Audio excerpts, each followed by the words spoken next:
Dave Brown jokes that he has the most boring job in the world, and what he does is really not that complicated. I think that's debatable.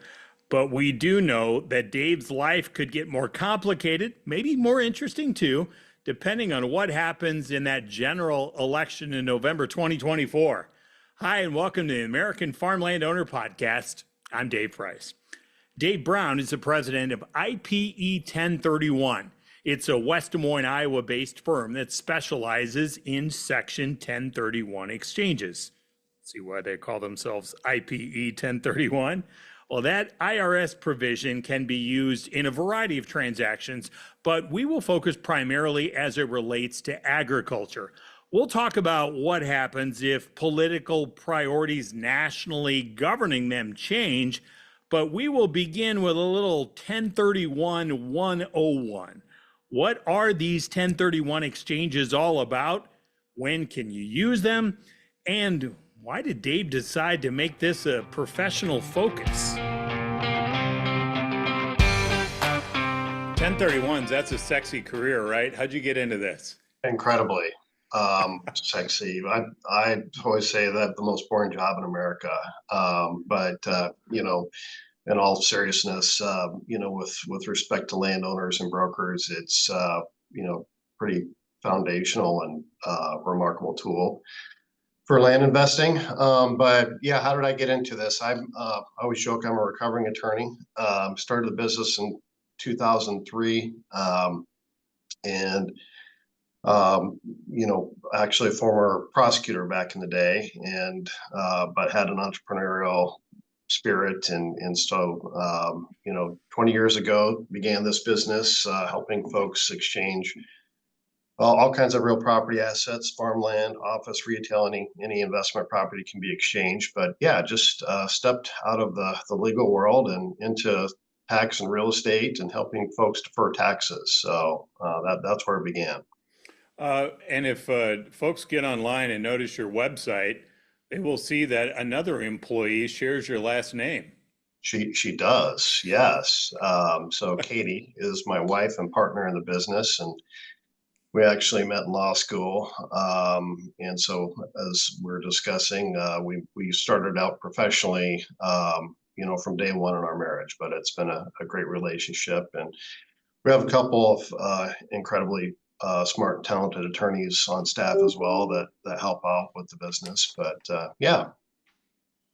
The conversation between you two must really be something on that first date, huh? So you just bring up 1031s right then, or what? I did not know. I just saw it in the halls of Drake Law School, and it wasn't quite all business focused at that point. All right. Okay, let's get into some substance after we have some fun with you here. Sure. So 1031 exchanges, let's talk about in their present form, how are they beneficial in your mind? Yeah, well, so Section 1031 exchange, Section 1031 refers to an Internal Revenue Code provision. Section 1031 was enacted by Congress in 1921. So it's been in the tax code for 100 years. And Congress recognized that if somebody sells an asset in 1921, somebody sold a horse and they bought another horse, well, they don't have any cash. So they've reinvested their money. So if you don't have any cash and you've kept your money going, they said you should be able to defer the tax. And that's what Section 1031 does today. It's all in the context of real estate.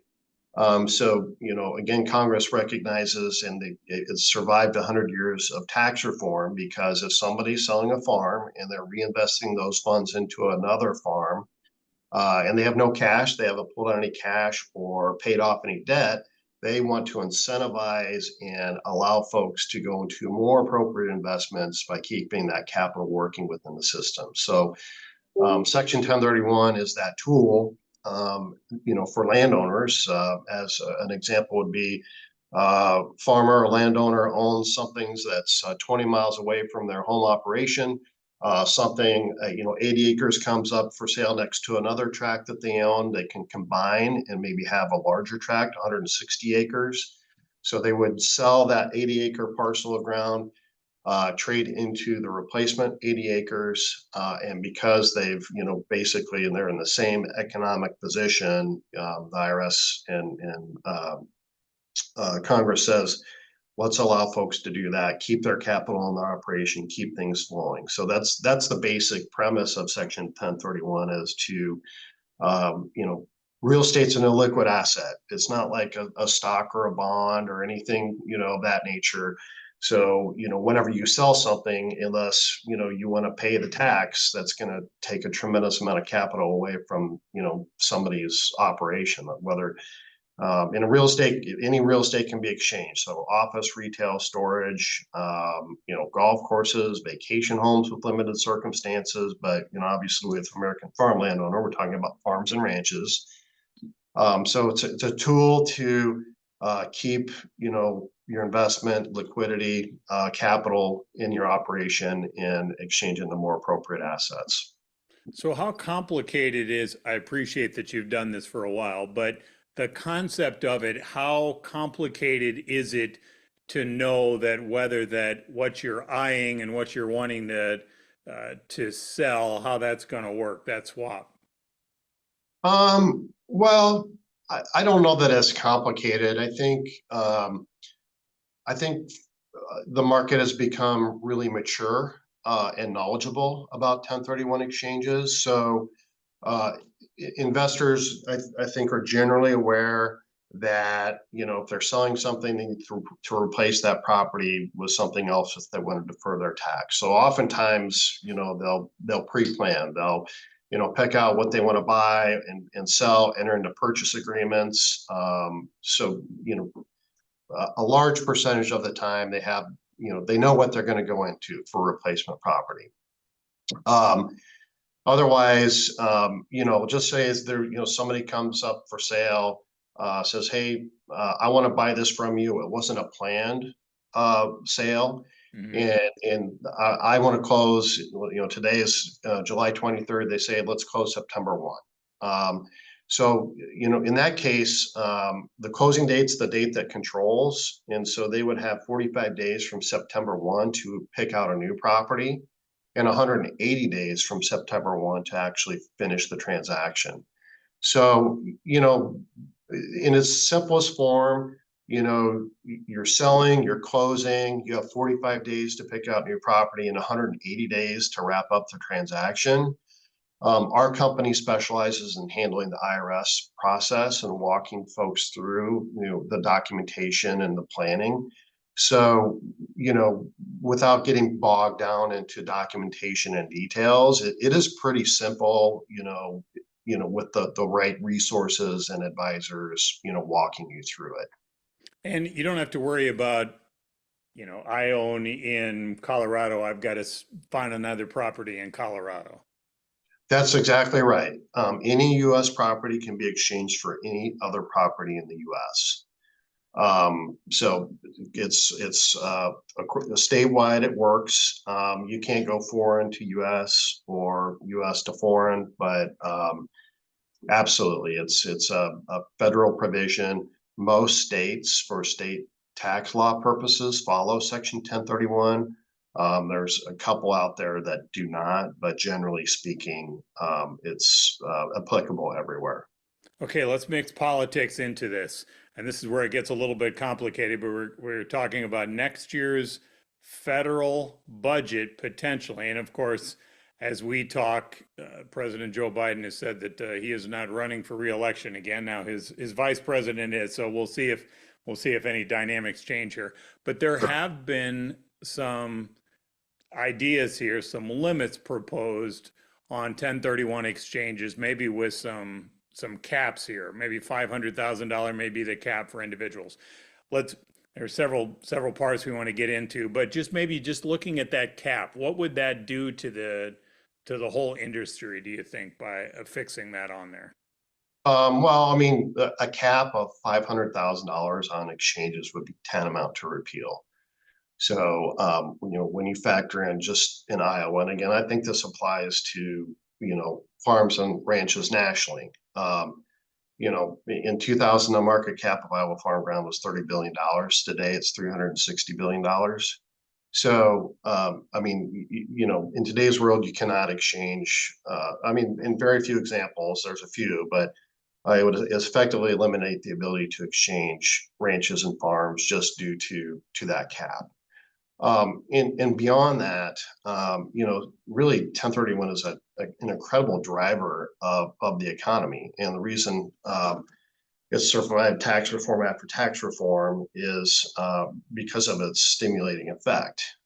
So, I'm a part of our national trade organization, and we work on this issue a lot and visit with members about the importance of 1031. But the cost, if 1031 were to be repealed, the cost is one, that the revenue raise is $1.9 billion per year. It contributes $19 billion to GDP every year to the economy. So the pay for is not worth, the squeeze. And, especially if you just think about it intuitively, if somebody were to, sell a farm and pay, 30% tax between state and federal, they're going to elect to not sell. They're just going to hold the asset. And our farmland brokers and the commercial brokers across the country, many would tell you that a third of real estate transactions would go away because people would be tax locked. They wouldn't sell. I think when we've worked and connected with members on both sides of the aisle, on the tax writing committees, Ways and Means, and Senate Finance, when we explain to them that 1031 is a tax deferral, it's not tax avoidance. So, if you're exchanging into a new asset, your gain carries over. If you ever cash out, you have to pay the tax on that gain that you deferred. So you're not avoiding it. And when you factor in other factors like foregone depreciation, because you're not able to, depreciate the high basis because you deferred the gain, really it's the cost is very minimal to the Treasury. So, beyond that, you have, folks in their investment portfolios. They have, commercial properties are part of REITs. They're part of, all these different major asset classes that people don't even know that they're invested in. Well, large exchanges are crucial to folks who are repositioning assets or companies that are improving assets or there's just, it really goes across all areas and asset classes and scopes. And so taking away a deferral is just not a good idea. Policy wise. And like I said, we've spent years educating members, and it is universally, once folks get it, supported. And so we're part of that process right now is educating, the public and saying, hey, 2025 is when the Tax Cuts and Jobs Act provisions expire. And so, your members of Congress are referring to 2025 as the Super Bowl of tax. So there's going to be a tax bill, and it's important to say, hey, here's the priority, here's what's working, and 1031 has worked for 100 years plus.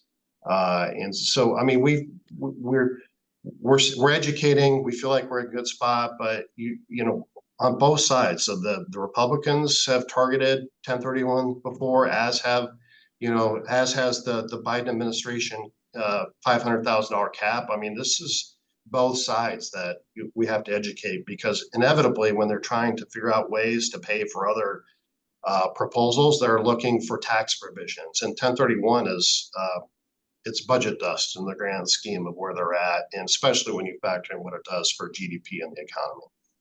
Okay, this is a super sloppy comparison.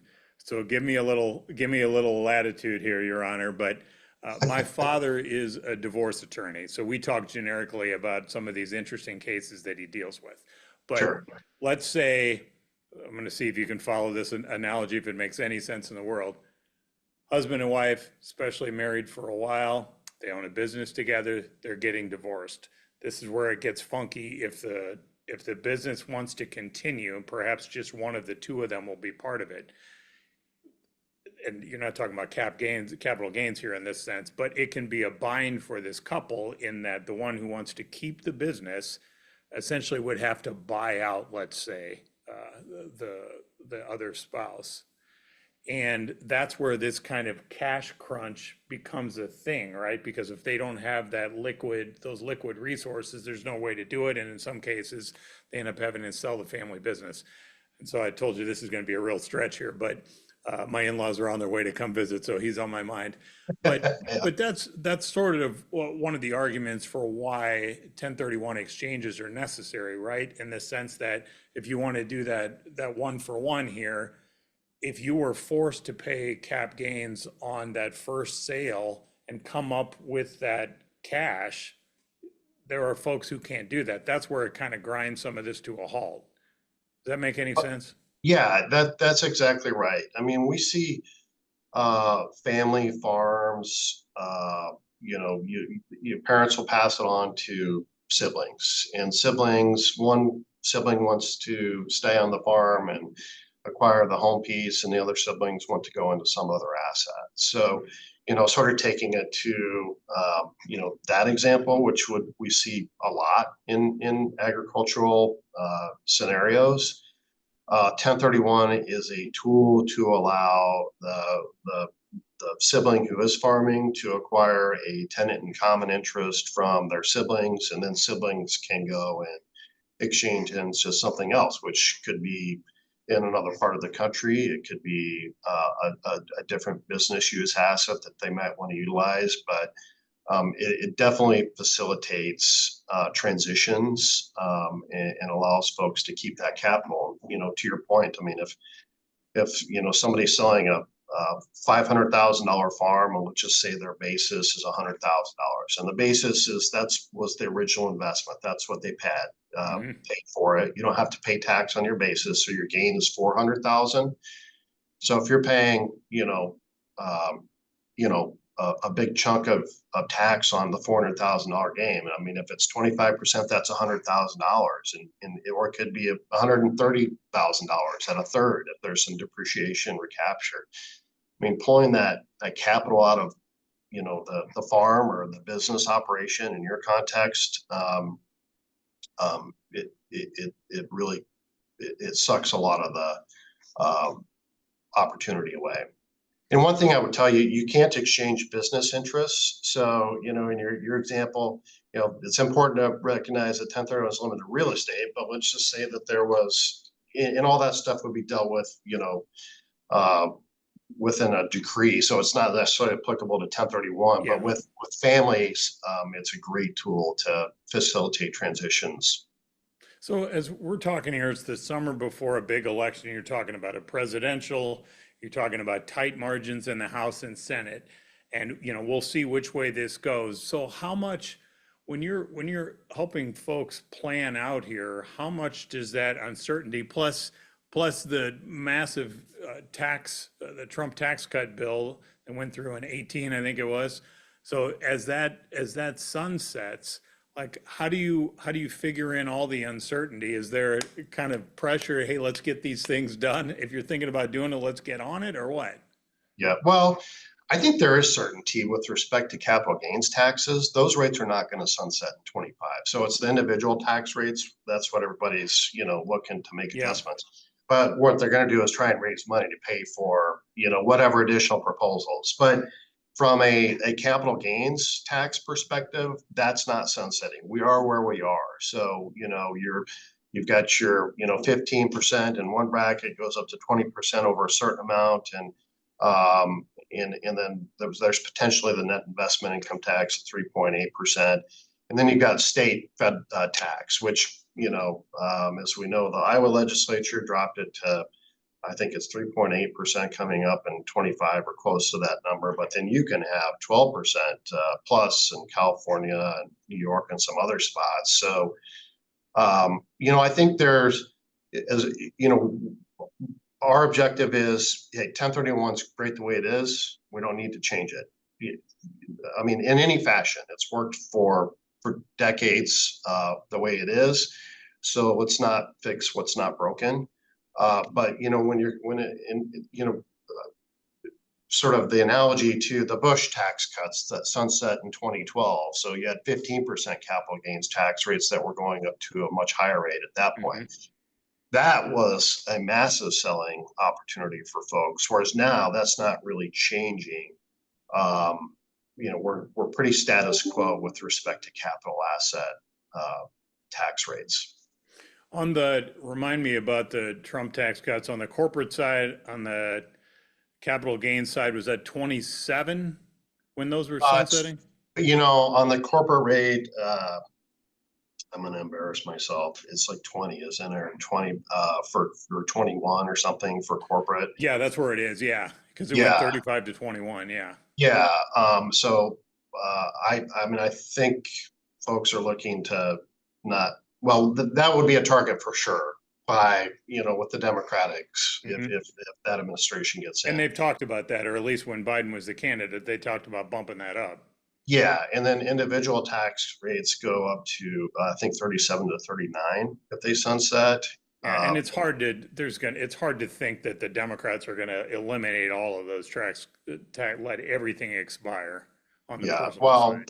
I mean, there's lots of priorities, and there was a tax bill that went through that was actually bipartisan that didn't make it through for all the reasons we we hear about. But Right. I mean, it had priorities and the child tax credit. I mean, there were lots of things I think both sides wanted. Immediate expensing is Right. sunsetting and going away. That's crucial to businesses and ag. But yeah, that's a whole nother side story, right? Yeah, for sure. So what are the most common questions you deal with? um. Oh gosh. You know, I don't know if there's a common question. Usually the way um, a transaction works is, somebody will say call IPE 1031 to get information on exchanges.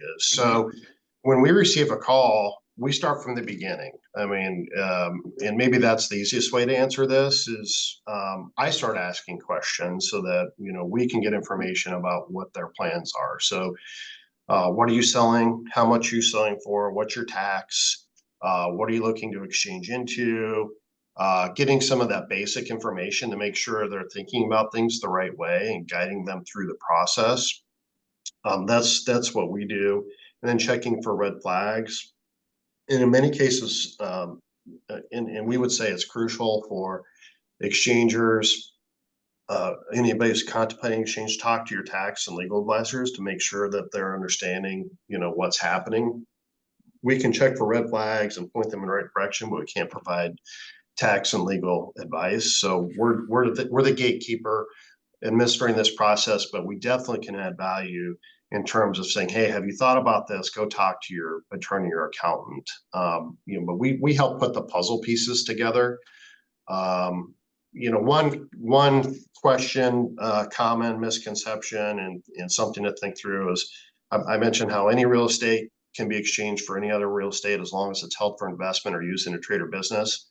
That can be income producing. It can be held for appreciation, so it doesn't necessarily need to be income producing.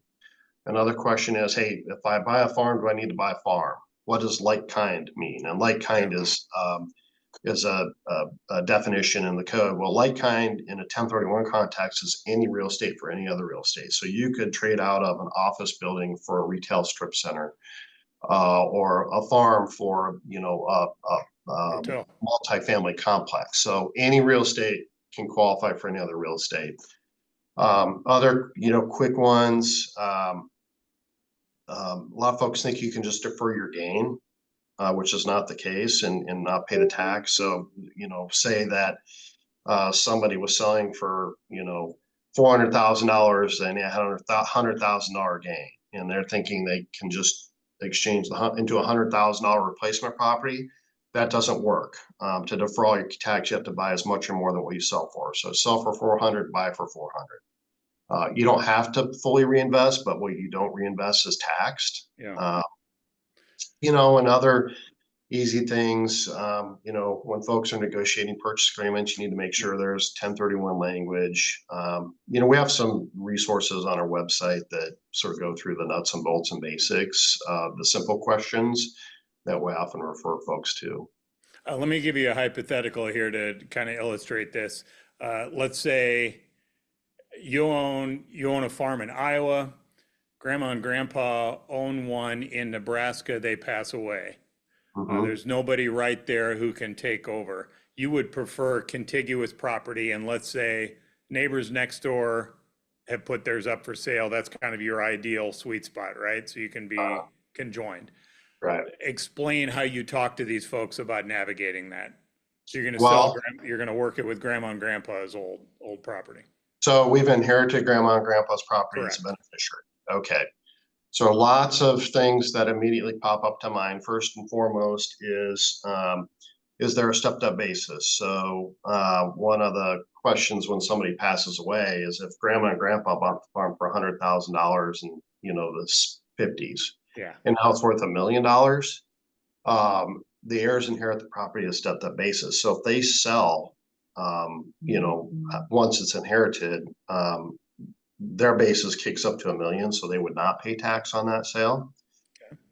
There are some examples of, say, well, gosh, grandpa passed away 15 years ago and the property was worth $5,000 an acre, so my basis is low in that half, but grandma passed away a year ago, so now there's a stepped up basis in half. So in that case, it may make a lot of sense to sell the Nebraska asset and go into the replacement property in Iowa. So the first question is, hey, do you have a gain? Is it worth you moving forward with an exchange? And so we explore those questions in consultation with tax advisors and attorneys, and then, take the next step about, hey, yeah, it does make sense. Let's set this up as an exchange to go into the Iowa asset. But we see that all the time.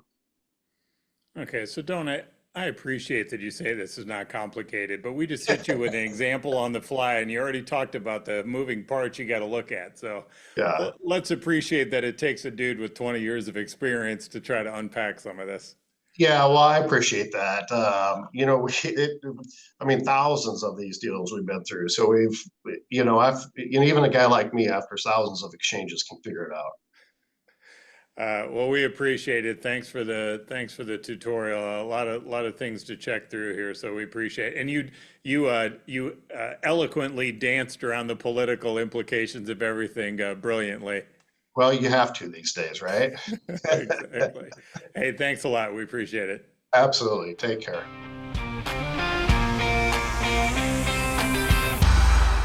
He is Dave Brown, president of IPE 1031. For more on Dave's background, along with how the IRS views Section 1031 exchanges, you can head to our website, AmericanFarmlandowner.com, the place where landowners get their news. While you are there, you can sign up for our free weekly newsletter with interviews and insights on what's happening as it relates to farmland owners, investors, and those who just love our farmland. Thanks for joining us, and thanks for caring about the future of our farmland.